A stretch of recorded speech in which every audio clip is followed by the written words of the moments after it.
So for those who have seen the session this morning about API gateway, I mentioned a few times that there would be another one about protecting your applications from DDoS and abusers using HA proxy.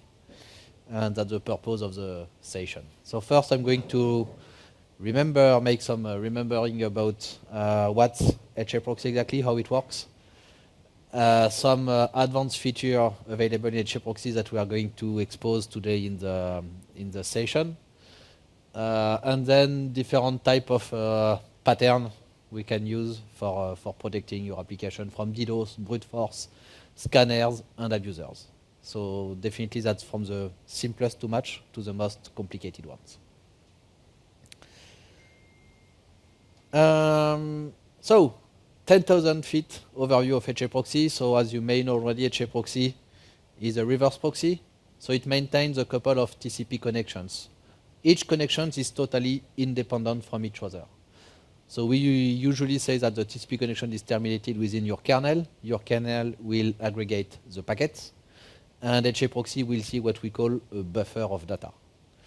HA proxy will analyze it, will do whatever you need to do on it, deciphering the traffic, etc.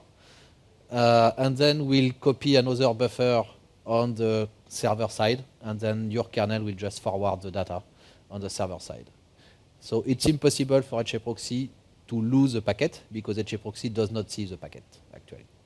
Many people speak about packets in HA proxy. It is not possible because HA proxy manages buffers, sessions, etc. It's at an upper layer. So just a remembering. But it means also that your kernel needs to be properly tuned if you want to achieve high performance from a networking point of view with HA proxy. Just a few keywords that are usually mentioned, that HA proxy is event-driven. So event-driven means that HA proxy will actually manage events between your clients, your servers, the connections, etc. And means as well that it's non-blocking, because if one event blocks HA proxy, then your entire process is blocked, then no traffic passes through anymore. That's why HA proxy does not do disk I/O, for example, at runtime. That's because disk I/O are a blocking operation at your kernel layer. So if one day we need to do disk I/O with HA proxy, we can externalize this to a third-party thing. HA proxy will do a TCP connection to your thing, and then your thing will do disk I/O for you, stuff like that, like Nginx, for example, or any other software. It's a simple keyword-based configuration. I mean, the software is like 17 years old, and it was fashioned to work to write configuration like this at that time. We'll see some example configuration a bit later. And it's a user-land load balancer working in a proxy mode. So that's why I put the kernel here and HA proxy on top of it, running into the user-land. So in the main feature, it's an HTTP reverse proxy, so fully parsing the protocol. It also do TLS SSL processing. As I said this morning, Google Advocate maintains the istls.fast.yet.com, I think, website, where you have all the software doing SSL TLS, and HA proxy is one of the only one who have all the boxes checked, green, does everything. Advanced reporting tools of both network and application behavior. So we'll see, we saw that a bit this morning, but once again, HA proxy, because of its way of working, being in the middle of everyone, can report a lot of information, who has closed the connection, when the connection was closed, was it closed properly or not, etc., etc. And that's very important because when you will troubleshoot your application, you can say, oh, there is a big problem on server 1 because it's closing all the connection, we don't know why. Or you can say, oh, we don't understand, but all the clients coming from this IP network just close the connection all the time, we don't know why. Or even HA proxy can tell you, well, I forwarded a request to that server, and after that timeout, it did not answer me. So, oops, it's logged. So any error you would have, 502, 503, 504, will have an answer into your logs. So that's very interesting. So now, a quick dive as well in HA proxy. So we have two proxy in HA proxy. One that we call the front end, and another one that we call the back end. So the front end is a client-side proxy, So when you are a client connecting into a service load balanced by HA proxy, you get connected into the front end. So the front end will define how the connections are handled, what protocols we use, etc. And it will also route the request to the backend. So you could have as many front end as you want with as many bind as you want, routing to as many backend as you want. And in the backend, we are going to do everything server side. So server monitoring, as we said this morning, health checking, agent check, etc.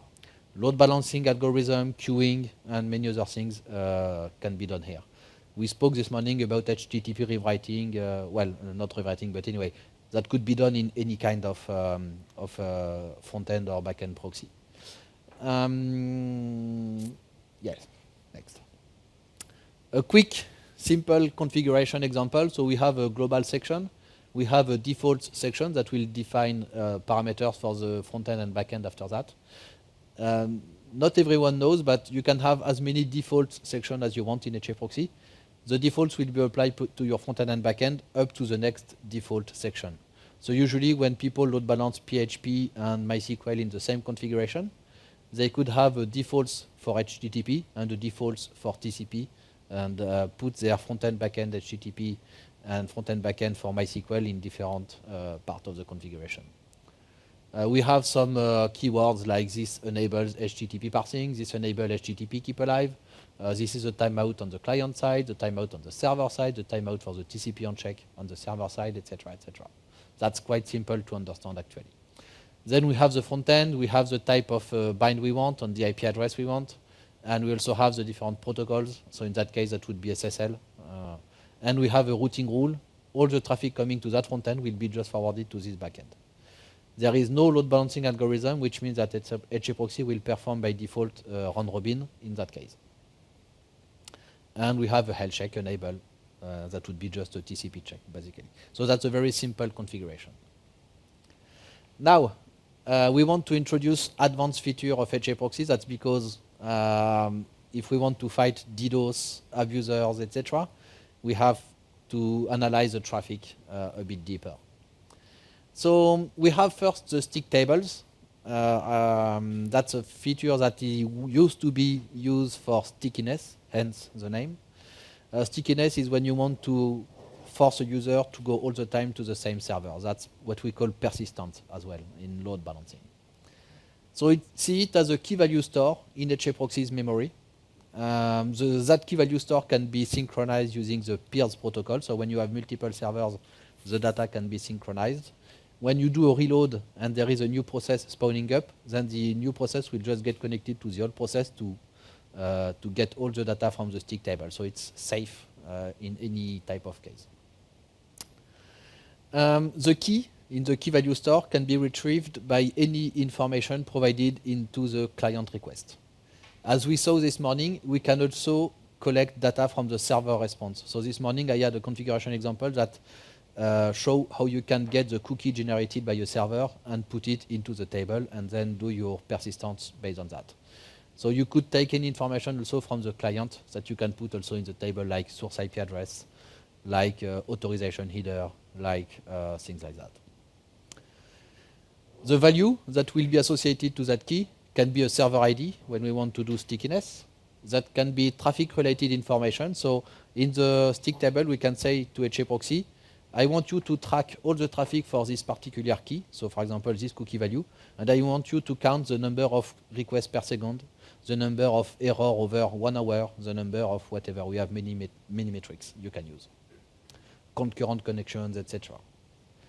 And then you can also define counters within your configuration. So for example, you can say, oh, if this guy triggered something, then I want to increase my counter. And you can say later, you can use that counter for protection purpose or for whatever other purpose you may need. The content of the string table, I said it, can be synchronized by the peers protocol. The point is that it's a multi-master. So basically, everyone thinks it has the latest fresh data and it's going to push its counter to its peers. The problem is that, and it's a full mesh. So if you have 4 HA proxy running, you must have all of them be aware of all of them, which is a pain because if you add a 5th one, then you will have to reconfigure the first 4th one. So as an enterprise, we come with something that is called the aggregator. The advantage of the aggregator is that each of your HAProxy servers will just get connected to the aggregator, so there is no full mesh anymore. And the aggregator will just aggregate data and push it back into each HAProxy. So each time there is a node doing an update, it's going to be pushed to the aggregator, and then all the other nodes will get the counter aggregated for this one. So it's interesting because when you have a big traffic, where you need 4 HAProxy servers to deliver your traffic, if I am an attacker, I can detect that you have multiple servers, and I can try to send 100 queries on all of your servers. If you don't have the stick table aggregator, then I can maybe bypass your limitation. With a stick table aggregator, if you put a limitation to 100 queries per source IP, per 1 second, I don't know, they all be aware that you have already run 100 queries on one of the servers in the cluster. So that's a convenient way of scaling. Another feature in HAProxy is called the fetch. So the fetch is a function in HAProxy that is used to retrieve data from the client request. So I said sooner that we can do we can use a key, cookie value, source IP, etc. So a fetch could be get the cookie value whose name is my application, or get the source IP from the client, get something. This is a fetch. The fetch will return what we call a sample. Makes sense. We can retrieve fetches at different layers for different purposes. So at layer 4, at the TCP layer. At layer 5, this is when HAProxy does the SSL offloading, then you can retrieve a lot of data as well. At layer 6, this is when we don't do SSL offloading, but you have already data in the buffer, then we can analyze them. And at layer 7, of course, this is when we do the HTTP parsing, etc. And some fetch can also return HAProxy's internal state. So for example, we have customers that have an application which is spread over multiple data centers, let's say 2, and they say, I want to use this data center unless there is less than 10 servers in the backend. So there is a fetch which can count the number of active servers in a backend. And then you can use a routing decision, a use backend, which says, oh, I want to fail over to data center 2 if the number of servers in data center 1 is lower than 10. That's a way of doing it. Then we have a converter. So converter will apply to the sample. So with a fetch, you will get the sample, then you can apply a converter. The idea of the converter is that it can transform your data, the sample into another sample that could be from another type. Common use cases are turning a source IP address into a country code. So for example, imagine you are under attack and you know that 80% or 90% of your business is made in France, Spain, and Italy. Then you can say, take the source IP. If the source IP belongs to one of these countries, let it pass. Otherwise, just deny it, just during the moment of the attack. So you can do that. Converters can turn string into uppercase, lowercase, concatenate string, etc., etc. Mathematical operations, set variables. We'll use all of them a bit later. We have a specific converter type whose name is map. So the map is also another key value store, but which can hardly be updated at runtime. It can, but it's not the purpose like the stick table. The idea is that you can use the map to associate one data in entry with another data as a way out. So this morning I explained how you could do HTTP routing based on a host header. The idea is that you had a use backend with a backend name and then if an ACL. You could turn that into a map with a single use backend rule. You can say, you can have a map which says this host header, the backend name, this host header, another backend name, etc., etc.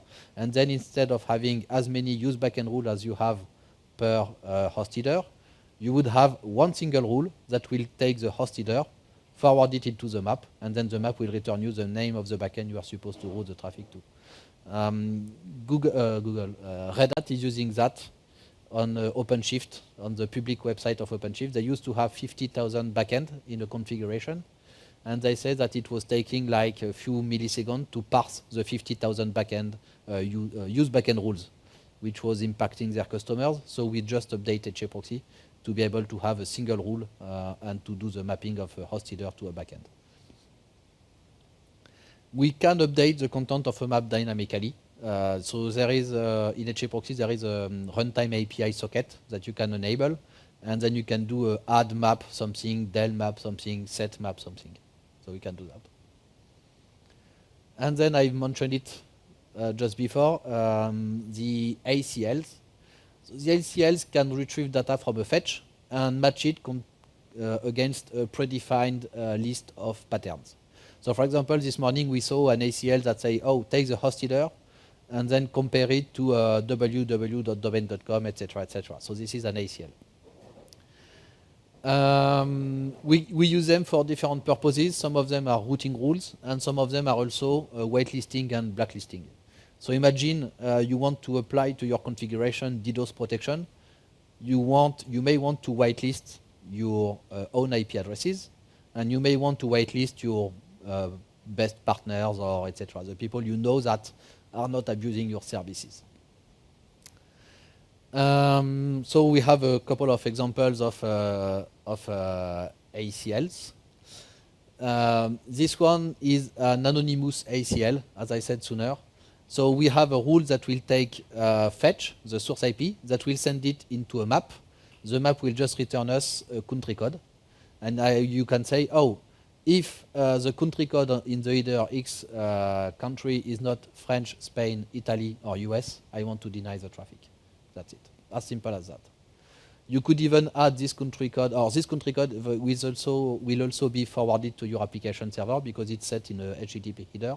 So if your application server has to adapt the content based on the country code, it's already there. No need to do it at the application layer. We could do this at the TCP connection as well. So usually you don't want to go up to the HTTP layer in HAProxy. You can save CPU cycles by saying, oh, you just got a connection accepted by the kernel. Then I want to reject it if the source IP address is not in that list. So it's even faster. And last is Lua scripting. So I mentioned it a bit this morning. Lua scripting is very interesting because we develop a lot of features in HAProxy, but sometimes some of them are missing. And if you are not aware of how to write C code, and furthermore, writing C code in an event-driven software, it's quite complicated, then you can create your own scripts using Lua. So if there is a fetch that you want that does not exist, you can write it in Lua. You can write converters, you can write actions, you can write services, you can write internal tasks. So internal tasks is interesting. For example, I used to have a single, I used to make a proof of concept, let's say, where I have a Lua task that will just execute itself every 10 seconds, and that will get connected to your Consul API server, and will get the list of the servers for a particular service, and will compare it to your backend server list. And if there is a difference, it's going to apply the difference. So you can do that. You can do many things. And you can even register new CLI commands. That's very cool. Advantage of Lua, as I said this morning, it's bytecode. So it's compiled when HAProxy will parse the configuration. The Lua script will be compiled into bytecode, and so it will be very fast to execute. Now, first interesting part is how to analyze traffic. So before starting, I always put a disclaimer like this one, is that don't blindly apply what you see here or what you see on blogs, etc., because every website, every architecture, every application is different, and whatever is written here may work for you or may not work for you. So the advantage of HAProxy, once again, it's very flexible. You can make it you can configure it to analyze your traffic, to generate some specific logline when you think you have triggered or you have discovered an attack, and you can make this log happening, or you can also monitor the content of the stick table, etc. And as soon as you are sure that you have no false positive, then you can apply this type of rules on your production servers. We have a big community available on Discourse and on our mailing list, so if you have any question, don't hesitate. So, analyzing the traffic. How does it work? First, we have to define a stick table in a dedicated backend. So either you put it into your application backend, but it's not really recommended. It's better to have what I call a dummy backend, and then you are going to reference this dummy backend everywhere. So I have a backend whose main purpose is just to hold the stick table. So I want to store the IP addresses. I want to have up to 10,000, but you can have millions of IP addresses if you want. A lookup in the table of 1 million IP takes like 100 nanoseconds. So it's line height. As I said this morning, everything is stored in a tree, so everything will perform very fast. We have the peers section that allows you to synchronize your data between your HAProxy servers. And what I want to do here is to store the HTTP request rate for each IP address over a period of 10 seconds. That's what it says. And as soon as I do the HTTP request track, this is a tracking counter, it's going to increment this traffic for this particular IP directly in my table. And then I can access to the tracked value here with this type of fetch. And so what I want to do is that if that guy did more than 100 requests over 10 seconds, I want just to deny the rest of the traffic. That's what it says.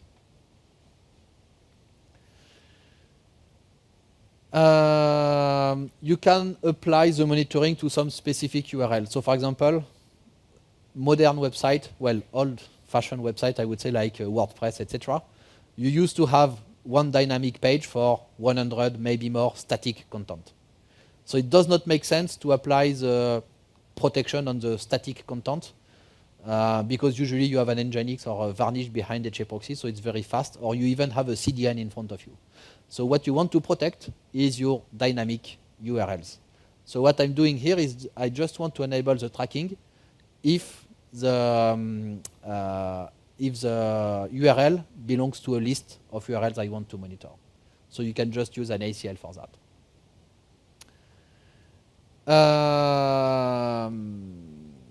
Yes, and we can also, as we said sooner, the value was hard-coded in my configuration. The problem is that when you hard-code the value, if you want to change the threshold, then you have to reload HAProxy.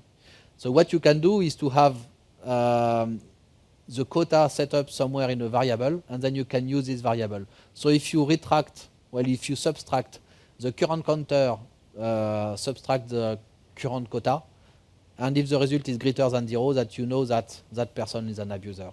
So I'm using that because later you will see that I will store my quota in a map, and I'm going to use the content of the map, and I will say, oh, HTTP rate could be now, instead of 100, 200. You do a set map, whatever, 200 into HAProxy, and automatically you just increase the ratio without reloading. That's dynamic. We can use multiple stick tables. Usually we have a stick table per type of data we want to monitor. So in that case, I monitor the client IP address, and I can monitor as well something that we call, where is it? Blah, blah, blah, the cookie here. So basically, as soon as you have passed my application, authorization, etc., you will get a cookie delivered to you. That's interesting because, for example, if you know that one of your customers is a big company, they have a firewall, everybody is behind the firewall, so you will see a single IP. So you may not be able to protect your application with a single IP address because you are going to blacklist everyone behind it. So what you want to do is then to apply protection based on cookie, because by definition, each user will have a different cookie. So you can still protect your application based on that. Now, the idea is that I'm going to introduce a few pattern detection, I would say, from the simplest one to the most complicated ones. If you want to see them in action, I can run them later at the booth. I have some configuration running. First, there is one type of attack. So if you have a SYN flood, as I said sooner, and if you remember, the SYN packet will be managed by the kernel. So a SYN flood attack should be managed by your kernel. HAProxy can't do anything for you.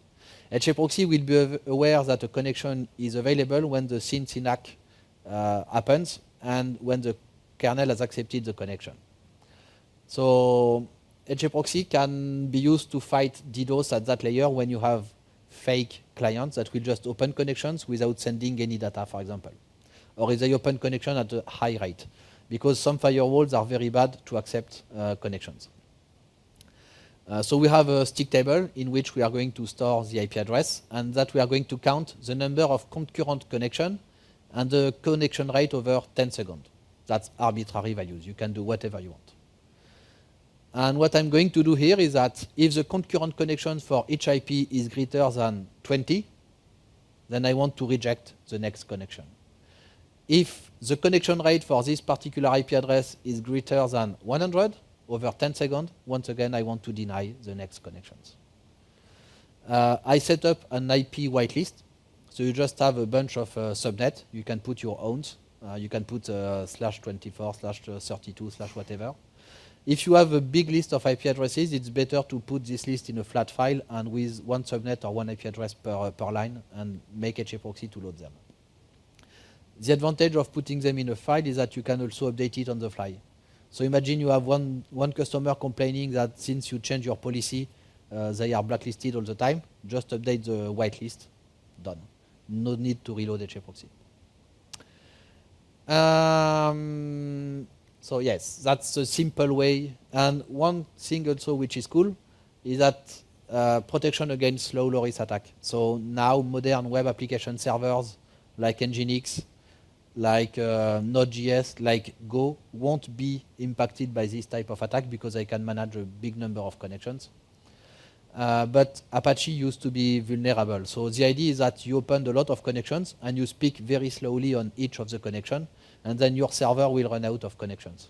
This will never happen with HAProxy because HAProxy will keep the connection on the front end until it receives a full HTTP request. And here it says that if the HTTP request did not arrive in 5 seconds, I want to close the connection because this is an abuser. 5 seconds is more than enough. Usually when you have the SYN/SYNAC, the next packet will contain the request. So it's a few milliseconds. And HAProxy will log this timeout as well in the log line.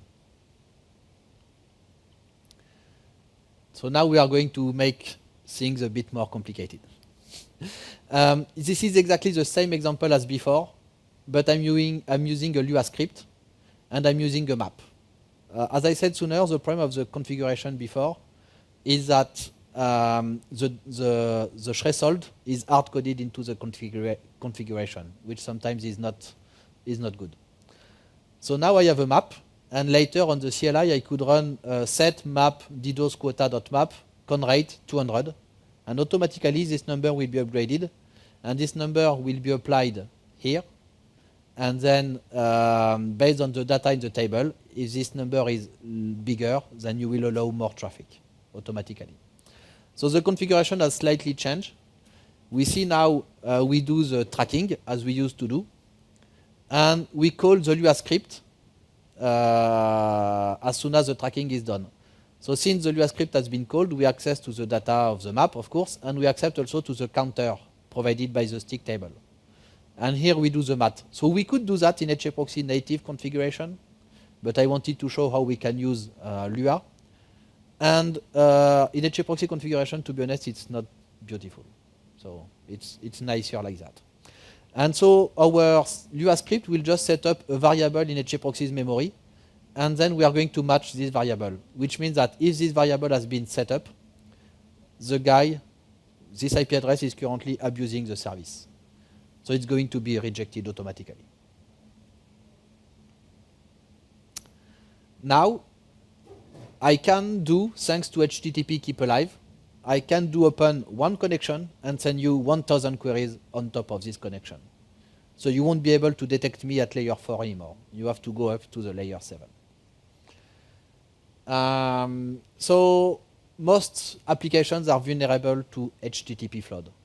So basically, if I am an attacker and I am going to browse your website, I am going to look at the URL response time, and I will find some of your URLs which takes much longer time than the other ones, which means that it requires a lot of computation on your side.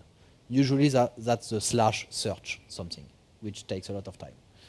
And if I want to bother you, I'm just going to use write bots or web scrapers will want to take content from your website. And usually they will never do something smart. They will just, they know that your images are on /images something, or they know that, for example, you know, the spam bot, not the spam bot, but the message spam bot. So you have a WordPress, and the WordPress, you have a /messages.php URL, and the bot that want to set links to its own URL will just get connected to the /messages, do some post here. So how we can detect that is that for this particular pattern, a client will just will not behave as the other one. So a regular client will browse maybe, I don't know, 10, 20, 30, 40, 100 different pages on your website. A bot may do only either a million or only one, depending on the way we are going to configure that. So we can detect that with HAProxy. I have set up a new counter, GPC1, and I have a couple of tables. So in that table, I'm going to monitor the traffic from the client. And in that table, I'm going to count the number of URLs visited per source IP. Each time the URL has been visited once, I increase GPC1. And as soon as GPC1 is greater than 100, so for example, imagine you have a web application where you have 20 endpoints, and you have a URL like images.php question mark image ID equals something. Then if I want to download all your images, I'm going to make a for loop, 1 to 1 billion, and get all the image by image ID from that. This will detect it, because we take into account the URL, which will take into account the query string parameters. For example, for the next step would be to be able to analyze the body of the request. This is not possible today with HAProxy, so that's why you can take your Lua scripting, and in Lua scripting you can say I want to make a specific fetch that will take URL, source IP, and content of the body written in JSON. I don't care. I do a hash on that, and then I can monitor if somebody is just faking JSON content just to pull data from my database. So if that somebody has generated more than 100 different requests over 1 hour, and it's not supposed to do it, you know it's an abuser, you can just deny it. That's it. Conclusion. So HAProxy is very powerful and flexible, once again. And those slides are just an introduction to what we can do. We can do much more, as I said. In those slides, I just introduced that you can deny your block traffic. But usually this is not what you want to do. What you want to do is just to slow down an attack and to fake the success of the attack, for example. Because when you fake the success of the attack, then the attacker or the botnet will just move to the next IP address or to the next host. And you can do that with HAProxy. And that's all. And I think I'm already late. So if you have any questions, I'm available at the booth.